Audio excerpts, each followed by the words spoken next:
आपका अपना एकता न्यूज़ लेकर आ रहा है अपना धमतरी कार्यक्रम, जिसमें शहर में होने वाली समस्त गतिविधियों से आपको पूरी तरह रूबरू कराएंगे। इसके अंतर्गत शख्सियत, खेल, धार्मिक, सांस्कृतिक सहित शहर के सभी विषयों को लेकर परिचर्चा की जाएगी।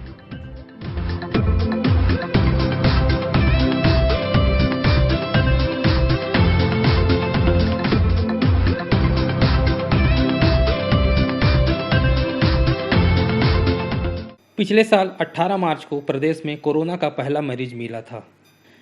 इस साल मार्च में ही कोरोना मरीजों की संख्या बढ़ने लगी है। कोरोना महामारी से अभी भी देश और अनेक राज्य उभर नहीं पाए हैं। कोरोना महामारी के चलते लोगों को कोरोना पॉजिटिव, निगेटिव और क्वारंटाइन शब्द याद हो गया था। इन शब्दों से डर सा लगने लगा था। एक बार फिर से ऐसी स्थिति बन सकती है। बढ़ते मरीजों की संख्या को देखते हुए यह कहना अतिशयोक्ति नहीं होगा कि फिर से लॉकडाउन ना हो जाए। हालांकि छत्तीसगढ़ सरकार ने लॉकडाउन जैसी स्थिति को नकारा है, लेकिन लोगों में लॉकडाउन का डर दिखने लगा है। पिछले साल 22 मार्च को जनता कर्फ्यू के साथ ही महीने भर का लॉकडाउन लगा। वीरान सड़कें जैसी स्थिति फिर से ना आए, इसलिए सभी को सावधानी बरतना भी जरूरी हो गया है। पिछले साल हम जैसे तैसे होली का त्यौहार मना लिए थे। कारण था धमतरी सहित प्रदेश में कोरोना का विस्फोटक जैसी स्थिति न होना। इस साल होली त्यौहार कोरोना की दूसरी लहर के बीच मनेगा। ऐसे में कोरोना संक्रमित होने का डर भी बढ़ गया है। यदि इस त्यौहार में सावधानी नहीं बरती गई तो स्थिति बिगड़ भी सकती है और लॉकडाउन जैसी स्थिति फिर से बन सकती है। कोरोना की दूसरी लहर शुरू हो गई है और एक बार फिर से प्रदेश भर में कोरोना के मरीज लगातार मिल रहे हैं। सामने होली का भी त्यौहार है, तो किस तरह की सावधानी रखना चाहिए लोगों को? देखिए, कोरोना जैसी वैश्विक महामारी जो जो कोरोना इतिहास में जो दर्ज हो गया है, इसे लगभग 1 वर्ष पूरे हो गए हैं और हमने देखा कि जब ये वैश्विक महामारी शुरू हुई तो बहुत से लोगों को अपनी चपेट में इसने लिया। और चूंकि कोरोना की अब दूसरी लहर प्रारंभ हो गई है, तो मैं लोगों से यही निवेदन करना चाहती हूँ, क्योंकि हमने बहुत से अपनों को खोया है और कोरोना के इस वैश्विक महामारी में हमें सावधान रहने की आवश्यकता है। मैं सभी से निवेदन करना चाहती हूँ कि आप मास्क का प्रयोग निरंतर करते रहें, सैनिटाइजर का उपयोग करते रहें और जिस प्रकार बार बार प्रधानमंत्री जी ने इस विषय को कहा है कि 2 गज दूरी और मास्क है जरूरी, तो हम थोड़ा सा सोशल डिस्टेंसिंग का पालन करें। क्योंकि अभी सामने होली हमारा बहुत बड़ा त्यौहार है और इस त्यौहार के चलते यदि फिर लोग एक साथ एक समूह में यदि इकट्ठे होंगे तो कहीं ना कहीं कोरोना के फैलने का भय फिर बना रहेगा। तो सभी से मैं निवेदन करना चाहती हूँ कि आप थोड़ा सा डिस्टेंस बना के त्यौहार का आनंद उठाएं। और साथ ही साथ हम सब के लिए बहुत अच्छी बात है कि भारतवर्ष पहला ऐसा देश है जिन्होंने कोरोना के इस टीके का निर्माण किया है। लेकिन टीका लगने के बाद भी हमें एहतियात बरतना है। चूँकि 28 दिन बाद दूसरा टीकाकरण होना है, तो हमें एहतियात बरतते हुए, हमें एक दूसरे की सावधानी का भी ध्यान रखते हुए, सोशल डिस्टेंसिंग और मास्क का उपयोग करते हुए हमें इस त्यौहार को मनाना है। इस साल की होली कोरोना की दूसरी लहर के बीच मनेगी। डर जरूरी है, क्योंकि दहशत के बीच हमने 1 साल गुजारे हैं। हम ऐसा इसलिए कह रहे हैं क्योंकि भारत में कोरोना की दूसरी लहर शुरू हो गई है। कोरोना की विस्फोटक स्थिति पर प्रधानमंत्री नरेंद्र मोदी ने भी चिंता जाहिर करते हुए दूसरी लहर को रोकने की अपील की है। महाराष्ट्र, मध्य प्रदेश के बाद अन्य राज्यों और जिलों में भी कोरोना के केस बढ़ने लगे हैं। हमारा धमतरी जिला भी इससे अछूता नहीं है। कुरुद ब्लॉक के जवाहर नवोदय विद्यालय में कोरोना विस्फोट के बाद धमतरी शहर के नगर निगम उच्चतर माध्यमिक विद्यालय के 1 शिक्षक, भकारा सरकारी स्कूल कोलियारी में 1 शिक्षक, चपरासी और 3 बच्चे भी पॉजिटिव मिले हैं। डीईओ के निर्देश पर इन दोनों स्कूलों के 300 से अधिक छात्र छात्राओं का एंटीजन टेस्ट हुआ। राहत की खबर यह है कि अन्य छात्र छात्राएं कोरोना पॉजिटिव नहीं मिले। धमतरी जिले में पिछले 6 महीने में कोरोना मरीजों की संख्या लगातार कम हो रही थी। अब फिर से मरीजों की संख्या बढ़ने लगी है। मार्च के 18 दिन में ही 130 से अधिक मरीज मिल चुके हैं। ऐसे में हम सबको जागरूक होना पड़ेगा।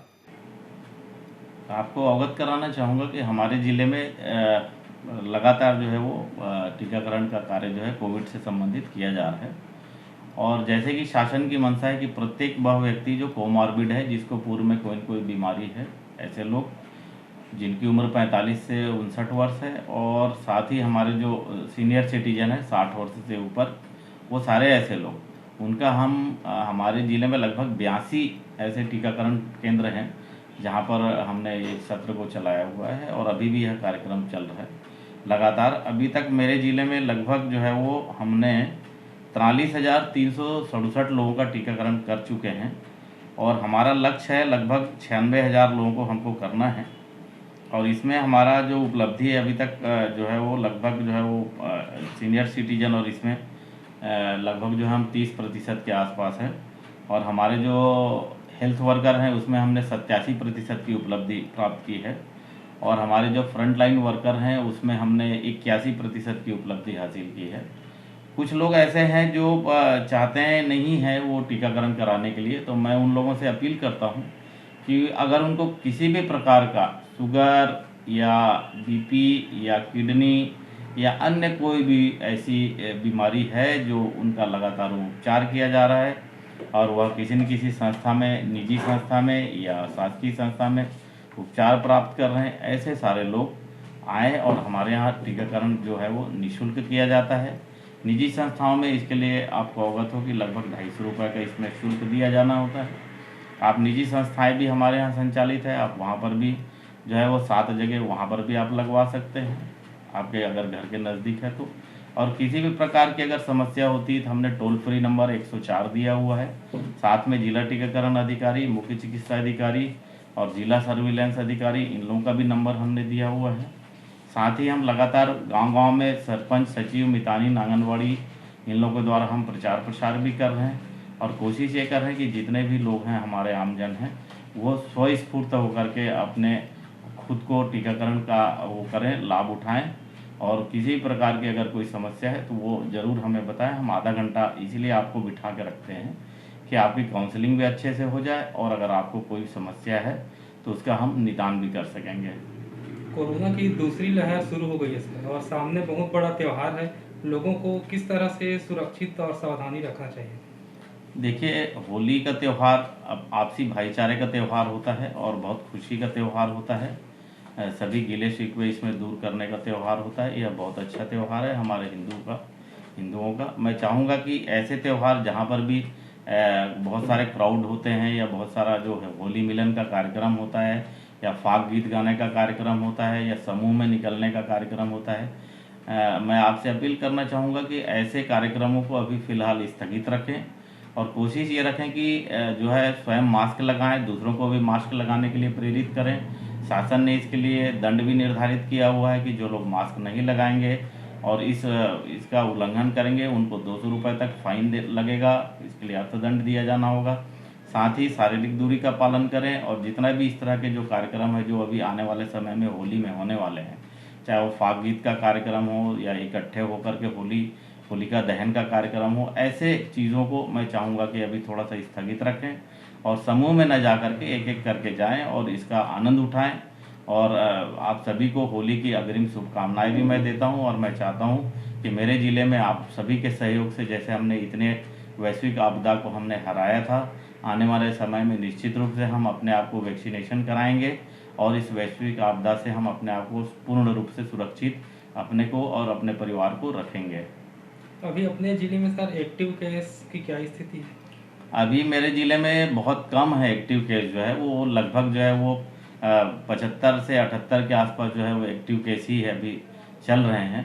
बाकी लोगों को हमने डिस्चार्ज कर दिया हुआ है फ़िलहाल। लेकिन मैं चाहूँगा कि जिस हिसाब से जो ट्रेंड है प्रतिदिन बढ़ रहा है, हम लगातार संख्या जो है हमारी टेस्टिंग की उसको बढ़ा रहे हैं, इससे यह परिलक्षित हो रहा है कि कहीं ना कहीं जो कोविड का जो पॉजिटिव का जो ट्रेंड है वो ज़्यादा बढ़ रहा है। इसका मतलब ये स्पष्ट होता है कि हमारी जनता ये मान रही है कि उनको अब किसी प्रकार की चिंता या फिक्र नहीं है। ऐसा नहीं है, यह एक वायरस का इन्फेक्शन होता है जो दिखता नहीं है आँखों से। आप अगर शारीरिक दूरी का पालन नहीं करेंगे, अपने हाथों को स्वच्छ नहीं रखेंगे, या मास्क नहीं लगाएंगे, भीड़ भाड़ वाली स्थानों पर जाएंगे, और इस तरह के समूह में कोई भी अगर कार्य करते हैं, चाहे कोई उत्सव हो या शादी विवाह हो, पार्टी हो या कोई त्यौहार हो, तो निश्चित रूप से आप खतरे में रहेंगे और संक्रमण को जरूर फैलाएंगे। तो मेरा आप सभी से अपील है और निवेदन है कि कृपया इन सब चीज़ों से बचें, और खुद को और अपने परिवार को सुरक्षित रखें। पिछले साल लॉकडाउन की कुछ यादें। 22 मार्च को जनता कर्फ्यू। इस तरह पुलिस को सड़क पर उतरनी पड़ी थी और भारी मशक्कत करनी पड़ी। बंद थे मंदिरों के पट, बाहर से ही मत्था टेक वापस लौटना पड़ा था। 10 महीने इंतजार के बाद मंदिरों के पट तो खुले पर नहीं बजा पाए थे घंटी। शहर गांव की तरह मंदिरों की घंटी भी इस तरह लॉकडाउन हो गई थी। ऐसी स्थिति फिर से ना आए, इसके लिए सावधानी, सतर्कता, सोशल डिस्टेंसिंग और मास्क जरूर। मैं भूपेंद्र पटवा, एकता न्यूज़ में आज इतना ही। अगले बुलेटिन में फिर मिलेंगे, तब तक के लिए नमस्कार।